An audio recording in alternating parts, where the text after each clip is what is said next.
बिस्मिल्लाहिर्रहमानिर्रहीम। अस्सलाम वालेकुम। स्पेशल टीवी से कौमी मालूमात के साथ मैं हूँ सानिया बुखारी।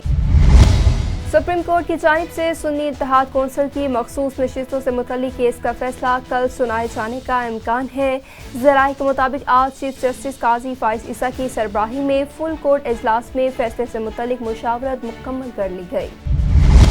DI खान जमीयत उलमा इस्लाम के सरबराह मौलाना फजलुर रहमान ने कहा है कि मखसूस नशिस्तों के मामले पर अदालती फैसले के बाद बात करेंगे। DI खान ने मीडिया से गुफ्तगू करते हुए मौलाना फजलुर रहमान ने कहा कि हम आज़ाद और ख़ुद मुख्तार होकर सोचना चाहिए। अगर पहली बार ऑपरेशन का तजुर्बा होता तो अवाम लब्बैक कहती। अवाम पहले ही सवात से लेकर वजीरिस्तान तक दरबदर हो चुकी है। तहसील तलहा रईस मिल एसोसिएशन की जानिब से वफाकी हुकूमत ने बिजली के बिलों में फिक्स चार्जेस लगाने के खिलाफ सदर और दीगर ताजरान के ज़ेर एहतमाम गवर्नमेंट स्कूल से लेकर प्रेस क्लब तक एहतजाज किया और कहा कि हुकूमत ने फिक्स चार्जेस मुसल्लत करके हमारे साथ नाइंसाफ़ी की है। हम वज़ीर आज़म वफाकी वज़ीर बिजली से दरख्वास्त करते हैं कि नए टैक्स ख़त्म करके पुराने टैक्स बहाल किए जाएँ। बलूचिस्तान के ज़िला खरान में नेशनल पार्टी की तरफ से वापटा के नारवा सलूक व इजाफी टैक्सेस के खिलाफ एक रैली निकाली गई जो प्रेस क्लब खरान को पहुंची, जहां नेशनल पार्टी के मुकर्रीन ने साफियों से इजहार ख्याल करते हुए कहा कि वापटा ने खरान अवाम का जीना मुहाल कर दिया है। अगर ये सिलसिला आगे इसी तरह चलता रहा तो नेशनल पार्टी वापटा के खिलाफ सड़कों पर निकल आएगी। बेनजीर इनकम सपोर्ट के अमले की मनमानियां जारी, गरीब अवाम शदीद गर्मी में परेशानी में मुब्तला। दीना के शहर और गिरदोनाव में गरज चमक के साथ बारिश होते ही सख्त गर्मी का जोर टूट गया और मौसम खुशगवार हो गया। बारिश शुरू होते ही मुतअद्दिद इलाकों की बिजली बंद हो गई। चनियोट पाकिस्तान उलमा कौंसिल के ज़ेर एहतमाम अशरफ फारूक व हुसैन रज़ी ताला अन्हा के अनवान से डिस्ट्रिक्ट प्रेस क्लब में वहदत उम्मत सेमिनार का इनेकाद कायद और मरकजी चेयरमैन पाकिस्तान उलमा कौंसिल मोहम्मद ताहिर अशरफी की हिदायत पर किया गया। CBD और स्टार मार्केटिंग कंपनी के तवस्सुत से फिरोजपुर रोड पर एक बड़े प्रोजेक्ट ग्रैंड सूक लाहौर का आगाज़ किया गया, जहां रियल एस्टेट से मुंसलिक मुख्तलिफ डीलर्स ने ग्रैंड सूक लाहौर की साइट का विजिट किया। मुजफ्फरगढ़ में बच्चों की लड़ाई पर चची ने 5 साला भतीजे को गर्दन दबाकर मारने के बाद लाश को संदूक में बंद कर दिया। पुलिस ने चंद घंटों में मुलजिमा को ट्रेस करके लाश बरामद कर ली। मज़ीद तफसीलात जानते हैं मियां खालिद नदीम की इस रिपोर्ट में। मुजफ्फरगढ़ के नवाही इलाके रुहेला वाली में 5 साला बच्चे को गर्दन दबाकर कत्ल कर दिया गया। पुलिस के मुताबिक थाने में 5 साला बच्चे के अगवा होने की रिपोर्ट दी गई, जिसका मुकदमा दर्ज करते हुए बच्चे की तलाश शुरू कर दी गई। मुलजिमान की तलाश के लिए बच्चे के घर से मालूमात हासिल की गई, जिसमें मालूम हुआ कि बच्चे की गुमशुदगी के वक्त घर में सिर्फ बच्चे की चची मौजूद थी। SHO की हिदायत पर तहकीकात की गई तो मुलजिमा ने अपने भतीजे को कत्ल करने का एतराफ़ कर लिया। मुलजिमा की निशानदेही पर लाश बरामद करके पोस्टमार्टम के लिए मकामी अस्पताल मुंतकिल कर दी गई। DPO मुजफ्फरगढ़ सैयद हसनैन हैदर का कहना था कि औरत से मज़ीद तहकीकात की जा रही हैं और इसके खिलाफ कानूनी कार्रवाई अमल में लाकर सख्त सज़ा दिलवाई जाएगी। फैजगंज के करीब एक घर में अचानक सोलर पैनल पे आग लग गई, जिसके नतीजे में घर का सारा सामान जल गया। फायर ब्रिगेड को इत्तला दी गई लेकिन वो टाइम पर ना पहुंच सकी, जिस पर शहरियों और इलाका मकीनों ने अपनी मदद आग के तहत आग को काबू में पा लिया। खैरपुर पीरगोट के करीब जाकिरानी और सोलंगी बरादरी में फायरिंग जारी, सरेआम असलहे की नुमाइश की जा रही थी। मज़ीद तफसीलात जानते हैं मुबश्शिर की इस रिपोर्ट में। खैबरपुर में मुसल्लह अफराद कोट पुल शहर में निकल आए, असलहे के जोर पर शहर बंद करवा दिया। देही इलाके में तसादुम और शहर में मुसल्लह अफराद की शदीद फायरिंग से इलाके में खौफ व रास फैल गया। दोनों ग्रुपों में गैरत के मामले पर तसादुम हुआ है। सरेआम फायरिंग की वीडियो सामने आ गई। वीडियोस में देखा जा सकता है कि 2 दर्जन से जायद मुल्जिमान शहर में शदीद फायरिंग करके खौफ फैला रहे हैं। पुलिस के मुताबिक तसादुम रोकने के लिए इक़दामात कर रहे हैं। मुहर्रमुल हराम 2024 की मरबूत सिक्योरिटी इक़दामात के पेश नज़र SSP उमरकोट आसिफ रज़ा बलोच ने उमरकोट पुलिस के 100 पुलिस ऑफिसर्स पर मुश्तमिल क्विक रिस्पांस फोर्स कायम कर दी।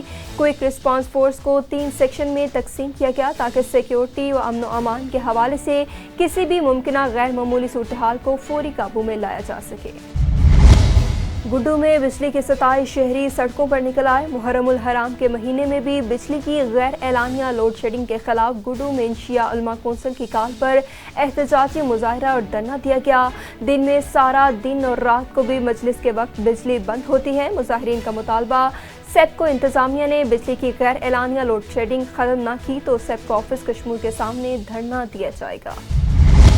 कराची के इलाके थाना जमान टाउन की हदूद में सुबह सवेरे फायरिंग का वाकया पेश आया जिसमें 2 नामालूम अफराद ने नुमान अब्बासी को टारगेट का निशाना बनाया। इसी हवाले से मजीद तफसीलात जानते हैं आसिफ नवाज से। आज इस वक्त मैं मौजूद हूँ कराची के इलाके कोरंगी में, जहाँ सुबह सवेरे 6:30 बजे एक जो है फायरिंग का वाकया पेश आया जिसके अंदर नुमान अब्बासी जो कि जिनको शहीद कर दिया गया। हम उनकी रिहाइशगाह पर मौजूद हैं। मकतूला का ताल्लुक पाकिस्तान पीपल्स पार्टी से था, वो ज़िला इंतज़ामिया में ज़िम्मेदार थे। हमारे साथ इंतज़ामिया के लोग मौजूद हैं, आज़म दुरानी जो कि PS के सदर भी हैं। आइए उनसे मालूम करते हैं कि ये वाकया किस तरह से पेश आया और अब तक क्या तफसीलात सामने आई हैं और पुलिस की तरफ से क्या कार्रवाई की गई है। जी, टोटल टारगेट किलिंग है ये। लोग बादे लोग उसको कहते हैं डकैती का नाम, डकैती नहीं है। उसका मोहमान की जेब में जो चीज़ें थीं वो सारी पुलिस कस्टडी में। 2 बंदे आते हैं, हिट करते हैं उसको। उनमें से एक बंदा जो है को बाइक पे से खींच के नुमान गिरा लेता है। फिर उस बंदे को, वो भी बंदा जो है उसको अवाम ने वहाँ पे तशद्दुद का निशाना बनाया, वो भी एक्सपायर हो गया। तो टोटल टारगेट किलिंग है और टारगेट किलिंग का रीज़न है, टोटल टारगेट किलिंग का रीज़न ये है कि पाकिस्तान पीपल्स पार्टी इन इलाकों में ग्रोथ कर रही है और ये जो है खटक रहा है कुछ सियासी कुव्वतों को भी और कुछ दूसरी कुव्वतों को भी। तो वो भी पीपल्स पार्टी का जियाला था, ये UC का जनरल सेक्रेटरी था, जिम्मेदार था ये। तो फिर उसके बाद ये सुबह के टाइम ये होटल बंद करके आता है अपना, तो इसको वहाँ पे हिट कर दिया ना। अच्छा, ये बताइएगा कि अभी तक जब आप जिना लेके गए, हाँ। वगैरह कराया, अभी तक पुलिस की जानिब से किसी का कोई राब्ता हुआ आपसे? क्योंकि सिंध गवर्नमेंट की जमात है आपकी, तो अभी तक किसी ने कोई राब्ता किया या कोई यकीन दहानी कराई? नहीं, SHO का फ़ोन आया है और फारूक अहमान साहब MP है जो है चेयरमैन टाउन नईम शेख, उनसे SSP और वो सब राब्ते में हैं। SHO का मुझे फ़ोन आया, चौकी इंचार्ज का फ़ोन आया, तो उसने ये बताया कि ये डकैती नहीं थी, ये सारी किलिंग है, टारगेट किलिंग है। मतलब पुलिस के मुताबिक ये टारगेट गिरी? हाँ बिल्कुल पुलिस तो अभी में। आपका क्या अभी क़यादत की तरफ से क्या अगला पैगाम? नहीं, अभी तो देखना, हम शोक में, हमारा तो जवान चला गया, तो अभी बैठे हुए हैं, इसकी फैमिली भी डिस्टर्ब है शोक में। तो अभी ये सारे तो हमारे बड़े करेंगे, ऊपर वाले तय करेंगे, समझे। मकसद ये है कि कातिलों को गिरफ्तार होना, यही टारगेट है और क्या है। अच्छा, मुख्तसर सवाल करूँगा, ये बताइए कि ये पहला नहीं दूसरा वाकया है अभी? हाँ, आमिर अब्बासी का हुआ है। हाँ, उसके बाद फिर एकदम टारगेट किलिंग का दूसरा वाकया हो जाना और वो भी पीपल्स पार्टी के ऊपर हो जाना, हाँ। सवालिया निशान। मैं बताया आपको कि पाकिस्तान पीपल्स पार्टी की बढ़ती हुई मकबूलियत कराची और कोरंगी में स्पेशली, वो कुछ लोगों को रास नहीं आ रही है, कुछ लोगों को खटक रही है, और वो कौन सी सियासी कुव्वतें उसका अंदाज़ा आपको भी बाखुद है। तो वो फिर पाकिस्तान पीपल्स पार्टी के लोगों को हिट करना शुरू किया उन्होंने, ये है रीज़न इसका। भाई, ये जो आज काबिल अफसोसनाक वाकया हुआ है, एक जवान को शहीद कर दिया गया आपकी पीपल्स पार्टी के लिए, तो इसके बारे में क्या बोलेंगे, क्या अल्फाज है? देखें, कबल कुछ दिन पहले हमने आमिर शहीद हुए और वो वाकया भी पेश आया, वो भी मीडिया के सामने है और मैं सिंध गवर्नमेंट का शुक्रगुजार हूँ कि उनके भी कातिल पकड़े गए। और इसी तरीके से अब ये वाकया पेश आया, हमारा बहुत सरगर्म कारकुन था और UC का जनरल सेक्रेटरी था, हमें दिली तौर पर बहुत दुख है। और ये जो अमल आगाज़ हुआ है, जैसा कि आज़म खान दुरानी साहब ने आपसे फरमाया, हमारे PS के सदर हैं।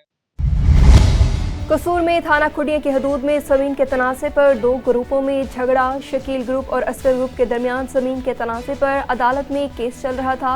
मुलजिम की फायरिंग से महबूब और बाबर शदीद जख्मी हो गया। मुकामी पुलिस ने मौके पर पहुंचकर लाश और जख्मी को बाबे बुल्ले शाह अस्पताल मुंतकिल कर दिया। कानपुर में human rights protection and social justice registered Pakistan के जनूबी पंजाब के वाइस प्रेसिडेंट राव मोहम्मद आदिल सदाकत ने महाना मुशावराती इजलास में सूबाई सदर हाफिज मोहम्मद इफ्तिहार से वाइस प्रेसिडेंट साउथ पंजाब का नोटिफिकेशन हासिल करने के बाद अपने ख्यालात का इजहार करते हुए कहा कि हम human rights protection and social justice के प्लेटफॉर्म से इंसानियत की खिदमत को अहद करते हैं और इंशाअल्लाह जनूबी पंजाब में भरपूर अंदाज में काम करेंगे। पत्तों की इंतजामिया की नाअहली, नादरा ऑफिस में लाइट न होने के बायस काम को रोक दिया गया। दूर दराज के इलाकों से शनाख्ती कार्ड्स और पासपोर्ट बनवाने के लिए आने वाले शहरी ख्वार होने लगे। शहरियों की DC कसूर असिस्टेंट कमिश्नर पत्तों और मुतल्लिका अफसरान से नोटिस लेने का मुतालबा। मंडी सादीगंज में ज़मीन के तनाज़े पर खातून पर फायरिंग। 70 साला खुर्शीद बीबी फायरिंग की जद में आकर अपने खेत से चारा काट रही थी। खातून को जख्मी हालत में RHC मुंतकिल कर दिया गया, जहां से उन्हें बहावल नगर रेफर कर दिया गया। DPO जहलम नासिर महमूद बाजवा का इलाके में इमाम बारगाहों का विजिट। محرم الحرام کے حوالے سے جاری مجالس کا بھی وزٹ کیا، پولیس افسران کو چیک کیا اور الرٹ ڈیوٹی سر انجام دینے کی ہدایت دی۔ SHO جلال پور شریف نے DPO جہلم کو سیکیورٹی اور دیگر انتظامات کے بارے میں بریف کیا۔ DPO جہلم نے مجالس کے منتظمین اور شرکاء سے بھی ملاقات کی۔ مظفر گڑھ میں 12 سالہ نامعلوم لڑکی کو 15 پولیس کی کال پر اپنے لاحقین تک پہنچا دیا گیا۔ اسی حوالے سے مزید تفصیلات جانتے ہیں سید ساجد گیلانی کی اس رپورٹ میں۔ جی السلام علیکم، ہم اس ٹائم موجود ہیں جی، یہ کیا نام ہے، سیتل ماڑی کی چوکی ہے، لاری اڈا میں قائم ہے۔ یہ تقریباً کوئی رات کے 12 بجے کا وقوع ہے۔ ارشد صاحب نا گشت پہ تھے تو لاری اڈا ملتان فیصل مور کے اڈے سے ان کو ایک بچی ملی ہے رات کو تقریباً کوئی 1 بجے کے قریب۔ تو بچی سے پوچھا گیا ہے کہ بھائی رات کو انہوں نے جا کے وومن سینٹر میں اس کو جمع کروایا ہے، تاکہ بچی تھی 11-12 سال عمر ہے اس کی، صبح جا کے اس کو واپس لیں۔ تو انہوں نے جو ہے نا مختلف گروپوں میں ایڈ کیا ہے، تو بعد میں جا کے ان کے ورثہ کا پتہ چلا ہے۔ تو ہم نے آ کے بچی سے پوچھا ہے بھائی کیا مسئلہ ہوا ہے، آپ کیوں گھر سے نکلی ہیں؟ تو میں آپ کو دکھاتا ہوں کہ بچی کیا کہتی ہیں اس حوالے سے۔ ہاں بیٹا کیا ہوا، کیوں گھر سے بھاگی ہیں آپ؟ مجھے موٹر سائیکل چلانے کا شوق تھا، میں وہی چلا رہی تھی اور گر گئی، اسی وجہ سے میں گھر سے بھاگ گئی تو مجھے ایک بس ملی، میں اس پہ بیٹھ گئی، پتہ نہیں کہاں پہنچ گئی۔ اور آپ ابھی اپنے گھر واپس جانا چاہ رہی ہیں؟ جی، یہ ساتھ میں کون ہے آپ کے؟ یہ میرے فادر صاحب ہیں۔ جی بھائی آپ کیا کہنا چاہیں گے اس حوالے سے؟ کوئی بات نہیں، آپ گھر لے جانا چاہتے ہیں؟ ہاں جی کوئی اس بالکل کے علاوہ اختلاف تو نہیں؟ نہیں آپ ان کی والدہ ہیں؟ ہاں جی، آپ کیا کہنا چاہتی ہیں؟ ہاں جی، ہماری بچی ہم گھر لے کے جانا چاہیں گے، راضی خوشی۔ ٹھیک ہے، یہ چوکی انچارج ہمارے ساتھ موجود ہیں جی مشتاق احمد صاحب، ایسا ہی ان سے بھی بات کرتے ہیں کہ کس طرح سے بچی ملی ہے اور اس کی ابھی کیا قانونی پروسیس ہے اور کس حساب سے یہ ان کے ورثہ کے حوالے کریں گے۔ السلام علیکم، یہ ایسے فیصل مور سے یہ کسٹم کاؤنٹر سے ہمیں اطلاع ملی تھی 15 کی، تو وہاں سے یہ بچی حاصل کی گئی، اسے پتہ یہ پہلے تو اس نے صحیح نہیں بتایا، اس لیے ان کو فوراً وومن سینٹر بھجوایا گیا۔ اب جب ان سے ورثہ کا پتہ چلا ہے تو پھر ان کو والدین کو مطلب کر لیا، بلا لیا، وہ آگے ہیں، اب وہ راضی ہے، جانا چاہتی ہے اپنے بچوں۔ ان کی ابھی آپ تصدیق کریں گے کہ یہ ان کو ورثہ ہیں یا نہیں ہیں یا کوئی اور مسئلہ ہے اس کا؟ ٹھیک ہے، اس دوران میں آپ کی بات کرواتا ہوں جی ارشد بھائی سے۔ ارشد بھائی جو اسی رات کو گشت پر تھے، ڈیوٹی پر، ہم ارشد بھائی سے بھی بات کریں گے۔ السلام علیکم۔ وعلیکم السلام جی سر، یہ کیسے ملی ہے بچی آپ کو؟ جی ہماری ٹیم گشت پر تھی، فیصل مور اسٹینڈ سے ہمیں 15 پہ کال موصول ہوئی ہے۔ جیسے ہم پہنچے تو یہ بچی اکیلی وہاں پر موجود تھی۔ ٹھیک ہے، حالات ایسے ہیں کہ جنرل بس اسٹینڈ کے کہ اکثر اوقات جو گاڑیوں میں بچیاں بیٹھ کے آ جاتی ہیں، پھر ان کے والدین سے رابطہ کیا جاتا ہے، جیسے رابطہ ہو جاتا ہے پھر ہم ان کے حوالے کر دیتے ہیں۔ ٹھیک ہو گیا۔ اسپیشل ٹی وی سے فی الوقت اتنا ہی، مزید معلومات کے لیے دیکھتے رہیے اسپیشل ٹی وی۔